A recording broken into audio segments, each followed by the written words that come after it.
اعوذ باللہ من الشیطان الرجیم۔ سورة الاحزاب مدنیہ۔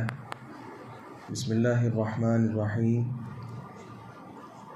یا ایہا النبی اتق اللہ، یا ایہا النبی، اے نبی، اتق اللہ، اللہ سے ڈریے، ولا تطع الکافرین والمنافقین، اور کافروں اور منافقوں کا کہنا مت مانیے۔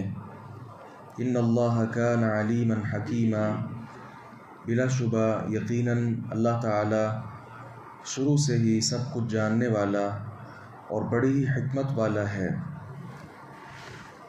اس سورہ مبارکہ کا نام سورۃ الاحزاب ہے، اور اس کے آغاز میں ہی نبی اکرم صلی اللہ علیہ وسلم کو نبی کے لفظ سے مخاطب کیا گیا ہے۔ اس میں آپ صلی اللہ علیہ وسلم کی تکریم، تعظیم اور تشریف ہے کہ بقیہ انبیاء کرام علیہم السلام کو تو یا آدم، یا نوح، یا ابراہیم، یا عیسی ابن مریم، لیکن آپ صلی اللہ علیہ وسلم کا براہ راست نام کی بجائے نبی کا لفظ آپ کے لیے بولا گیا۔ اور اس سورہ مبارکہ میں تقریباً 5 مقامات پر یا ایھا النبی اللہ رب العزت نے بولا ہے۔ یہ سورہ مبارکہ سن 5 ہجری کے آخر میں اس وقت نازل ہوئی تھی کہ جب مختلف لوگوں نے، قریش، اسی طرح غطفان، حذیل اور دیگر عرب سارا بلکہ اکٹھا ہو کر مدینہ کو مٹانے کے لیے اور در حقیقت اسلام کو نیست و نابود کرنے کے لیے یہ سارے لوگ اکٹھے ہوئے تھے۔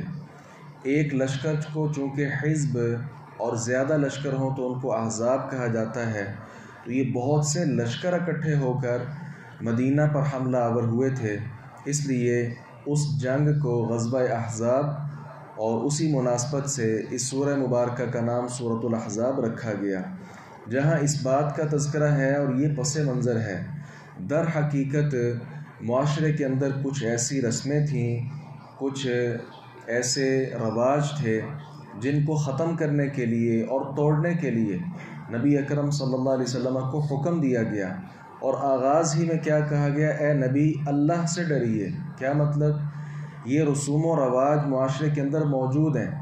یہاں کسی بھی انسان کو بیٹا کہہ کر حقیقی بیٹا بنا لیا جاتا ہے اور اس کو وراثت میں حصہ دیا جاتا ہے، اور اس کی بیوی جو کہ انسان کی حقیقی بہو نہیں لگتی لیکن اس کو حقیقی بہو تصور کیا جاتا ہے۔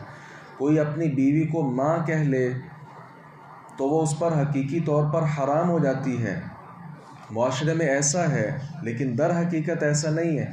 تو یہ رسوم و رواج توڑنے کے حوالے سے سب سے پہلا اللہ رب العزت نے جو فرمان جاری کیا وہ یہ تھا کہ اللہ سے ڈریے۔ کیا مطلب؟ یہ احکامات لوگوں کے نہیں ہیں بلکہ اللہ رب العزت کے احکامات چلیں گے، اور ساتھ ہی فرما دیا کہ وَلَا تُطِعِ الْكَافِرِينَ وَالْمُنَافِقِينَ، چونکہ یہ کافر لوگ اکٹھے ہو کر آئے تھے اور مدینہ کے منافق بھی ان کے ساتھ مل گئے تھے، لہذا کافر اور منافق دونوں کا اللہ رب العزت نے تذکرہ کیا کہ ان کی اطاعت مت کیجیے۔ یہاں کئی طرح کی صورتیں تھیں۔ اللہ رب العزت نے معاشرتی یہ جو رواج تھے، یہ جو رسوم تھے، ان کو ختم کیا۔ حقیقی بیٹا ہی حقیقی بیٹا ہوتا ہے، کسی کو منہ بولا بیٹا بنا لینے سے وہ حقیقی بیٹا نہیں بن جاتا۔ آپ صلی اللہ علیہ وسلم نے بھی ایک آزاد کیا غلام کو، زید رضی اللہ عنہ کو، اور پھر ان کو اپنا منہ بولا بیٹا بنا لیا۔ ان کو زید بن حارثہ کی بجائے زید بن محمد کہا جاتا تھا۔ آپ صلی اللہ علیہ وسلم نے اپنی پھوپھی زاد زینب رضی اللہ عنہ کے ساتھ ان کا نکاح کر دیا۔ المختصر یہ کہ ان کی آپس میں نہ بن پائی، معاملہ ختم ہو گیا۔ اللہ رب العزت نے زینب رضی اللہ عنہ کا نکاح نبی اکرم صلی اللہ علیہ وسلم کے ساتھ کر دیا۔ اب یہاں ایک مسئلہ نہیں، کئی مسائل تھے۔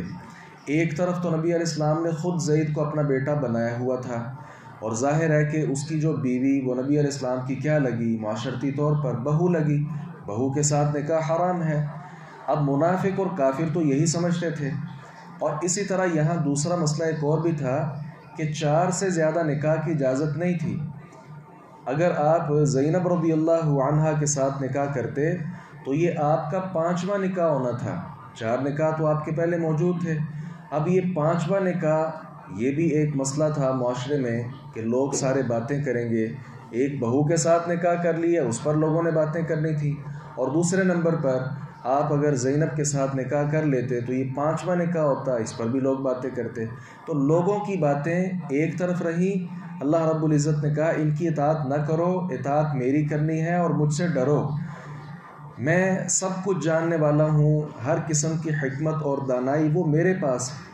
وَاتَّبِعْ مَا يُوحَىٰ إِلَيْكَ مِن رَبِّكَ، اور اس چیز کی پیروی کیجیے جو آپ کے رب کی جانب سے آپ کی طرف وحی کی جاتی. ان اللہ کان بما تعملون خبیرا، یقیناً اللہ تعالیٰ اس سے جو تم کرتے ہو ہمیشہ سے پوری طرح باخبر ہے. تو یہاں اللہ رب العزت نے نبی اکرم صلی اللہ علیہ وسلم کو ایک اور قاعدہ دیا کہ آپ کو اتباع پیروی میری کرنی ہے. جو کچھ میری طرف سے آپ پر نازل ہو صرف وہ لائق اتباع ہے، لوگوں کے پیچھے چلنے کی ضرورت نہیں ہے. وَتَوَكَّلْ عَلَى اللَّهِ، اور اللہ پر بھروسہ کیجیے. وَكَفَى بِاللَّهِ وَكِيلًا، اور اللہ تعالیٰ وکیل کی حیثیت سے کافی ہے. ظاہر ہے کہ جب اللہ رب العزت کی طرف سے احکامات پر عمل کیا جائے تو اس کے نتیجے میں کفار اور منافقین مختلف طرح کا پروپیگنڈا کریں گے. تو اس صورت میں اللہ رب العزت نے فرمایا کہ آپ نے صرف مجھ پر توکل کرنا ہے، لوگوں پر بھروسہ کرنے کی ضرورت نہیں ہے. یہاں آخری بات یہ ہے کہ اللہ رب العزت نے یہ ساری باتیں در حقیقت وہ آپ صلی اللہ علیہ وسلم کے ساتھ ہی کی ہیں، اس میں تو کوئی شک نہیں ہے. لیکن ساری امت اس میں شامل ہے. ساری امت کو چاہیے کہ وہ ڈر اور خوف صرف اپنے دل میں اللہ کا رکھے اور اللہ تعالیٰ کے بتائے ہوئے احکامات پر ہی عمل کرے. لوگوں کی باتیں، لوگوں کے رسوم و رواج، ان کی طرف کسی بھی طرح کی توجہ کرنے کی ضرورت نہیں ہے. لوگ ہمیشہ سے انسان کے خلاف باتیں کرتے رہے ہیں، لہذا انسان کو چاہیے وہ دیکھے کہ میری سمت کیا درست ہے. اگر وہ سمت درست ہے تو پھر لوگوں کی پرواہ نہیں کرنی چاہیے. اللہ تعالیٰ سے دعا ہے باری تعالیٰ حق بات کو سمجھنے اور اس پر عمل پیرا ہونے کی توفیق عطا فرمائے.